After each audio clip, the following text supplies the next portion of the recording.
নিজের ছেলেকে আব্বু এবং মেয়েকে আম্মু সম্বোধন করে ডাকা যাবে কিনা? নবী সাল্লাল্লাহু আলাইহি সাল্লামের নাম শুনলে হাতের বৃদ্ধাঙ্গুলিতে চুমু খাওয়া এবং চোখে মোছা কি সুন্নাহসম্মত?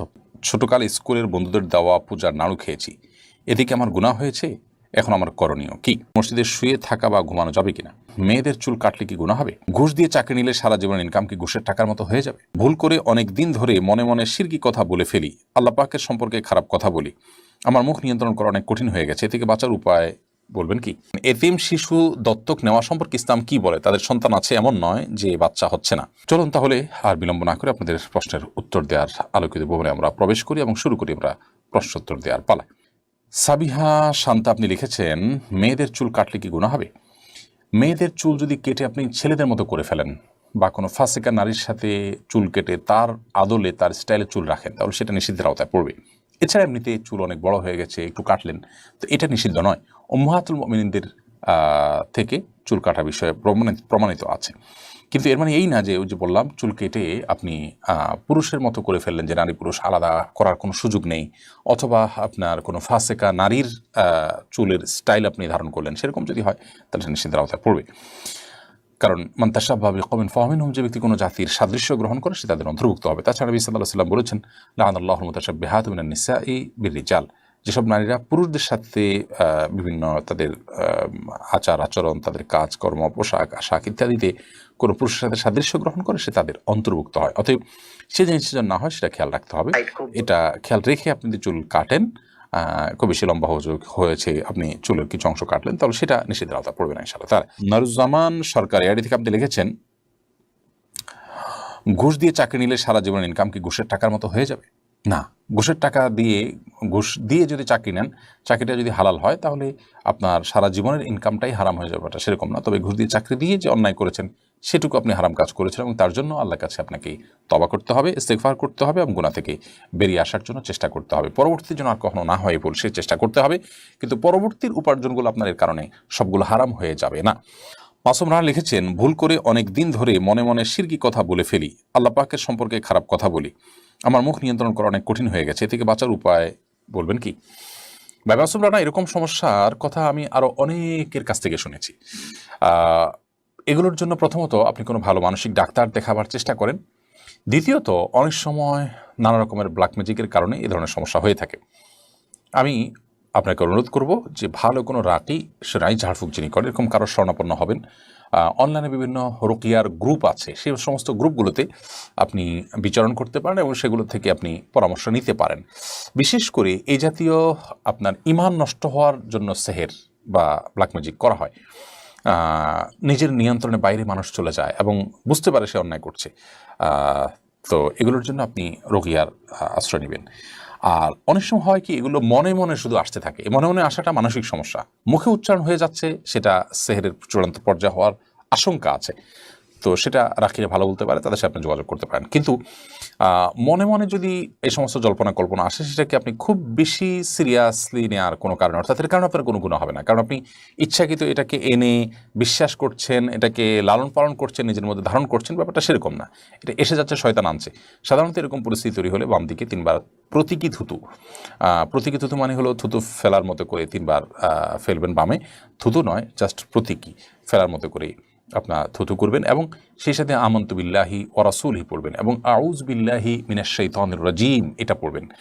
আরেকটা দোয়া পড়বেন, আল্লাহুম্মা জাআল ওয়াসাবিসা কলবি খাশিয়াতাক, আল্লাহ আমার অন্তরে যত ওয়াসওয়াসার কুমন্ত্রণা আছে এগুলোকে আপনার ভয় দিয়ে আপনি পরিবর্তন করে দিন। আল্লাহুম্মা জাআল ওয়াসাবিসা কলবি খাশিয়াতাক।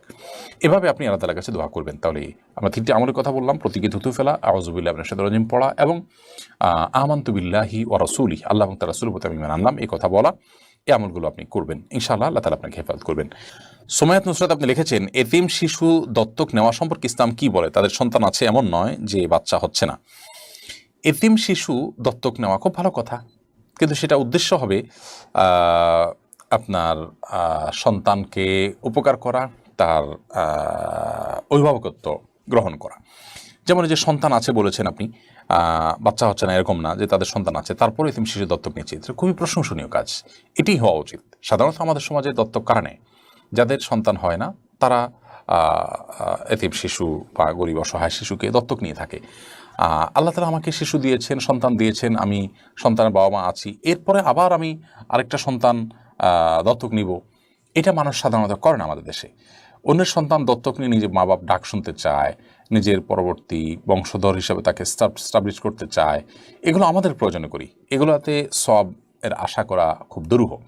কিন্তু যদি আমরা আল্লাহকে খুশি করার জন্য, এতিম বাচ্চাটার লালন পালনের জন্য এবং তার অভিভাবকত্ব গ্রহণ করবার জন্য করি, তাহলে সেক্ষেত্রে নবী সাল্লাল্লাহু আলাইহি ওয়াসাল্লাম বলেছেন, আনা ওয়াকাফুল ইয়াতীমি কাহাতাইন, আমি এবং ইতিমের অভিভাবক এরকম দুই আঙ্গুলের মতো পাশাপাশি অবস্থান করবো জান্নাতে। অনেক বড় সওয়াবের কাজ। বিধায় সেটি খুবই ভালো যে নিজের সন্তান আছে, আরেকটা এতিম বাচ্চাকে আমার সন্তানের মতো করে যুক্ত করে নিলাম এবং তার সকল দায়িত্ব আমি বহন করলাম, সেটি অবশ্যই সওয়াবের কাজ।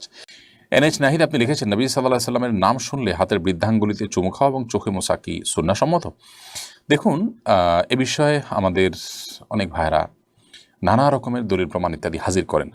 নবী করিম সাল্লাল্লাহু আলাইহি ওয়াসাল্লামের নাম শুনলে তার প্রতি দুরূদ পাঠ করতে হবে, এ বিষয়ে বহু বিশুদ্ধ হাদিস রয়েছে, পরিষ্কার হাদিস রয়েছে, এবং এটি হলো একমাত্র করণীয় যে আমরা নবী আলাইহিস সালাতু ওয়াস সালামের নাম যখন শুনবো তখন সাল্লাল্লাহু আলাইহি সাল্লাম বা বিভিন্নভাবে তার প্রতি দুরূদ প্রেরণ করব। এর বাইরে আমাদের আঙ্গুলে চুমু খাওয়া এবং সেই চুমু খাওয়া আঙ্গুল চোখে মোছা, এটা কোরআন কিংবা হাদিসের কোনো নির্দেশ নয়। এটি নবী সাল্লাল্লাহু আলাইহি সাল্লাম থেকে প্রমাণিত বিশুদ্ধ কোনো হাদিস দ্বারায়, নবী সাল্লাল্লাহু আলাইহি ওয়াসাল্লাম থেকে বর্ণিত কোনো বিশুদ্ধ হাদিস দ্বারা প্রমাণিত নয়। এর মাধ্যমে চোখের যদি বাড়ে, উপকার হয় বা এটা মহব্বতের প্রকাশ হয় ইত্যাদি, এই সমস্ত কথাগুলো অন্যদের কথা, কোরআন এবং হাদিসের কথা নয়, কোরআন হাদিস থেকে প্রমাণিত কোনো বিষয় নয়। আমাদেরকে মনে রাখতে হবে, আল্লাহ তাআলা বলেছেন, মা আতাকুমুর রাসূলু ফাখুযুহু ওয়া মা নাহাকুম আনহু ফান্তাহু, তোমাদেরকে রাসূল যা দিয়েছেন সেটিকে তোমরা আঁকড়ে ধরো, আর রাসূল সাল্লাল্লাহু আলাইহি ওয়াসাল্লাম যা থেকে তোমাদেরকে বিরত থাকতে বলেছেন, বারণ করেছেন, তা থেকে তোমরা বিরত থাকো এবং দূরে থাকো। অতএব একজন মুসলমান হিসেবে আমরা সেই কাজগুলো করে যাব যা আমাদেরকে আল্লাহ হাবিব সাল্লাল্লাহু আলাইহি ওয়াসাল্লাম করতে নির্দেশ করেছেন। তারই অংশ হিসাবে আমরা নবী সাল্লাল্লাহু আলাইহি ওয়াসাল্লাম নাম শোনার পর দুরূদ পাঠ করব, আর আঙ্গুলে চুমু খাওয়া, চোখে মোছার নির্দেশ যেহেতু তিনি করেননি, কোরআন হাদিস দ্বারা প্রমাণিত নয়, বিধায় সেগুলো থেকে আমরা বিরত থাকবো। এই পর্যায়ে আমি দেখতে পাচ্ছি SA হাবিব, আপনার প্রশ্নটি আপনি লিখেছেন, নিজের ছেলেকে আব্বু এবং মেয়েকে আম্মু সম্বোধন করে ডাকা যাবে কিনা? স্নেহের জায়গা থেকে বা মমতা করে তাদেরকে আব্বু বা আম্মু ডাকতে কোনো অসুবিধা নেই। এটা রূপকার্থে আব্বু আম্মু ডাকা হয়।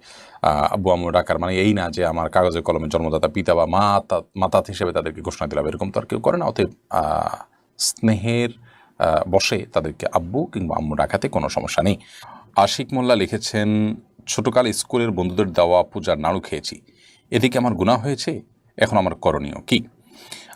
দেখুন, পুজো বা অন্য ধর্মাবলম্বীদের যে কোনো ধর্মীয় উৎসব উপলক্ষে যদি কোনো খাবার আমাদেরকে দেওয়া হয় মুসলমান হিসাবে, সে সমস্ত খাবার হালাল হলে আমরা গ্রহণ করতে কোনো অসুবিধা নেই। যদি সে খাবার বিশেষ কোনো কল্যাণের উদ্দেশ্যে খাওয়া হয়, যেমন প্রতিমার সামনে রাখা হয়েছে, এটা বিশেষ কোনো কল্যাণ বহন করে, সেই বিশ্বাস থেকে আপনি খান, তাহলে সেটা আপনার যে বিশ্বাস, ঈমান, এর সাথে অসঙ্গতিপূর্ণ কাজ, সেটি অবশ্যই সঠিক নয়। তবে এমনিতে সাধারণভাবে সৌহার্দ্য সম্প্রীতিমূলকভাবে কোনো খাবার যদি অফার করা হয়, ফলমূল বা হালাল কোনো খাবার দেওয়া হয়, সেটা আপনি সাধারণ হালাল খাবার খেতে কোনো অসুবিধা নেই।